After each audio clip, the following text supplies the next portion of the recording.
లేటెస్ట్గా చూస్తే కనుక అంటే ఇప్పుడున్న కాలమాన పరిస్థితులకు అనుగుణంగా 3 దేశాలు కలిసేటువంటి ఛాన్స్ ఉందా?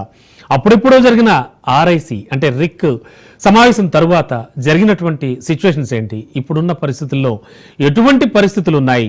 ఏమైనా కలిస్తే ఎటువంటి కీలకమైనటువంటి మార్పు కనిపిస్తుంది? ఇవన్నీ కూడా మనతో చర్చించడానికి, మనకు విశ్లేషణ అందించడానికి కోటేశ్వరరావు గారు సీనియర్ విశ్లేషకులు మనకు లైవ్లో సిద్ధంగా ఉన్నారు. సార్ నమస్తే. నమస్తే సార్. ప్రస్తుత పరిస్థితి చూస్తూ ఉన్నాం. ఇండియా, చైనా, రష్యా 3 కూడా మళ్ళీ కలిసేటువంటి అవకాశం ఏమైనా కనిపిస్తోందంటారా ఇప్పుడున్న పరిస్థితులను బట్టి చూస్తే?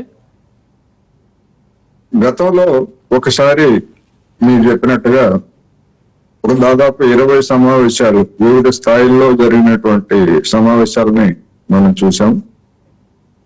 అదేవిధంగా వుహాన్ నగరంలో పర్యటన జరిపి మన ప్రధాని నరేంద్ర మోడీ గారు జిన్పింగ్ తో కలిసి అక్కడ ఉయ్యాలు ఊగారు. ఆ తర్వాత అదే జిన్పింగ్ ని మన దేశానికి ఆహ్వానించి మహాబలిపురంలో మన ప్రధాని నరేంద్ర మోడీ గారు ఏ విధమైనటువంటి ఆతిథ్యం ఇచ్చారో కూడా యావత్ ప్రపంచం చూసింది. మరి ఇవన్నీ కూడా 1962లో భారత్ చైనాల మధ్య జరిగినటువంటి యుద్ధం తర్వాత తిరిగి సాధారణ పరిస్థితులు ఏర్పడిన తర్వాతనే ఈ పరిణామాలన్నీ జరిగాయి. అటువంటప్పుడు 2 దేశాల మధ్య ఉన్నటువంటి పొరపత్యాలను పరిష్కరించుకొని పోగొట్టుకొని మరోసారి ఎందుకు దగ్గర కాకూడదు అనేటువంటి ప్రశ్న సహజంగానే తలెత్తుతుంది. అందువలన 2 దేశాల 2 వైపుల నుంచి, నేను మళ్ళా చెప్తున్నా, అటు చైనా వైపు నుంచి ఇటు మన దేశం వైపు నుంచి కూడా కావాల్సింది చిత్తశుద్ధి. అటువంటి చిత్తశుద్ధి ఉన్నప్పుడు గాల్వాన్ ఉదంతాలకు ముందు ఉన్నటువంటి స్నేహ బంధం అనేటువంటిది తిరిగి పునరుద్ధరించడానికి అవకాశం ఉంది అని చెప్పవచ్చు. అంతేకాదు, భారత్ చైనా సంబంధాల్లో ప్రధాని నరేంద్ర మోడీ గారు చైనా వెళ్ళినన్ని సార్లు కానీ లేదా వివిధ సమావేశాల సందర్భంగా చైనా నాయకులను కలుసుకొని భేటీ అయినటువంటి వాటన్నిటిని కూడా లెక్కలోకి తీసుకుంటే ఏ ప్రధాని కూడా అన్నిసార్లు చైనా నేతలతోటి సమావేశమైనటువంటి చరిత్ర ఇంతవరకు లేదు. అందువల్ల రష్యా కోరుతున్నట్లుగా లేదా రష్యా ప్రతిపాదిస్తున్నట్టుగా అలాంటి అవకాశాలు తప్పకుండా ఉంటాయి, అవసరం అనేది కూడా నేను ఈ సందర్భంగా చెప్పదలుచుకున్నాను. Yes sir. సార్, ఇప్పుడున్నటువంటి కండిషన్లో చూస్తే అంటే రీసెంట్ గా జరిగినటువంటి కొన్ని ఘటనలు చూస్తే చైనాని ఇండియా ఎంతవరకు నమ్మగలదంటారు? అండ్ మోరోవర్ ఏంటంటే రష్యా విదేశాంగ మంత్రి లావ్రోవ్ చేసిన ప్రకటన ఎంతవరకు నిజమయ్యేటువంటి ఛాన్స్ ఉందంటారు? అంటే అవకాశాలు ఎంతవరకు ఉన్నాయి?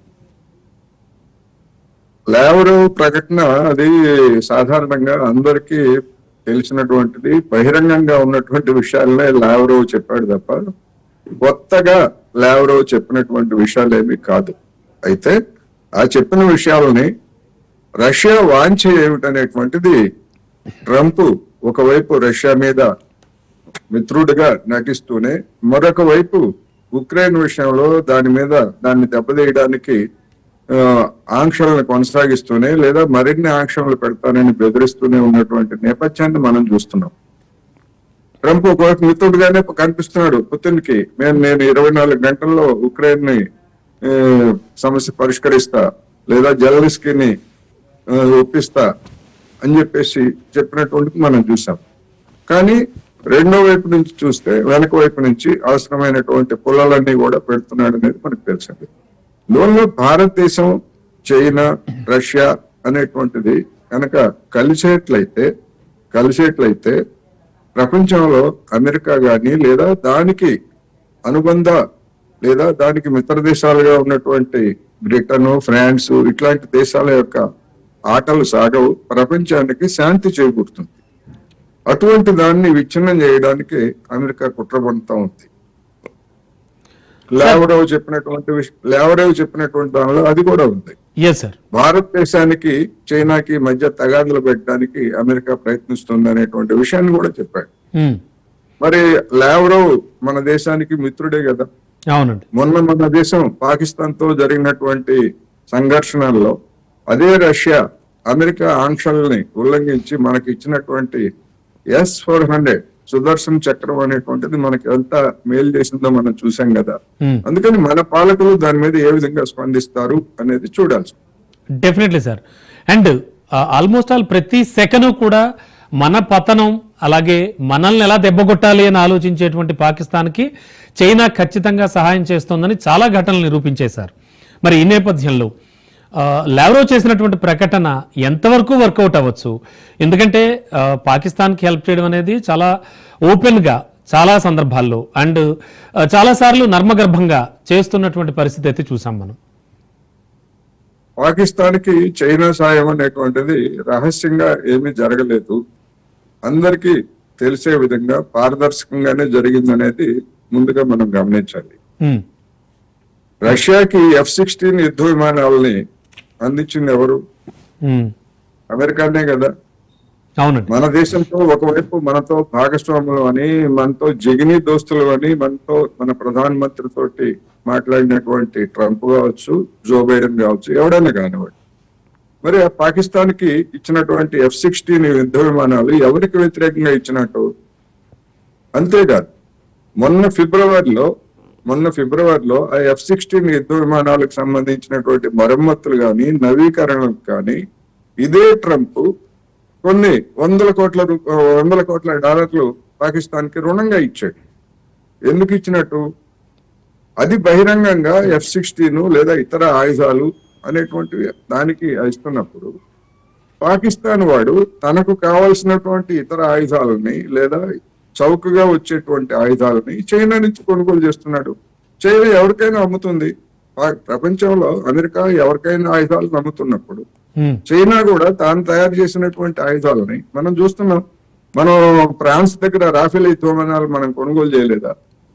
అంటే రాఫెల్ ఎవరికి వ్యతిరేకంగా మనకి విమానాలు అమ్మినట్టు దాన్ని మనం చిత్రించాలి ఫ్రాన్స్ ని.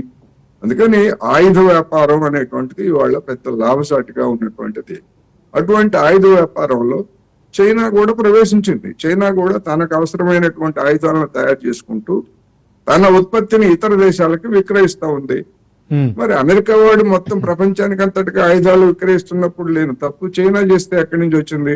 మన దేశం వాళ్ళు కూడా చెప్తున్నారు కదా, మనం కూడా ఆయుధాలు ఎగుమతి చేస్తున్నామని చెప్తున్నారు కదా మన పాలకులు కూడా. ఎవరికి వ్యతిరేకంగా ఎగుమతి చేస్తున్నట్టు అట్లా అనుకునేట్లయితే? అందుకని కుట్ర సిద్ధాంతాలను బట్టి కాకుండా వాస్తవాల ఆధారంగా.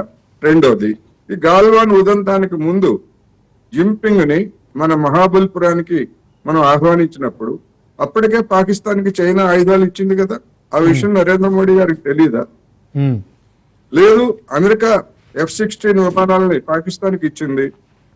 అమెరికా తోటి మన నరేంద్ర మోడీ గారు జిగిని దోస్తుగా ఉన్నాడు అనేటువంటి విషయం వుహాన్ వెళ్ళి అక్కడ ఉయ్యాలు ఊగినప్పుడు తెలీదా? అది వాటిని పెద్ద సమస్యలుగా ఆనాడు చూడలేదు. ఇప్పుడు ఎందుకు భూతత్వంలో చూపుతున్నారు అనేటువంటిది ప్రశ్న.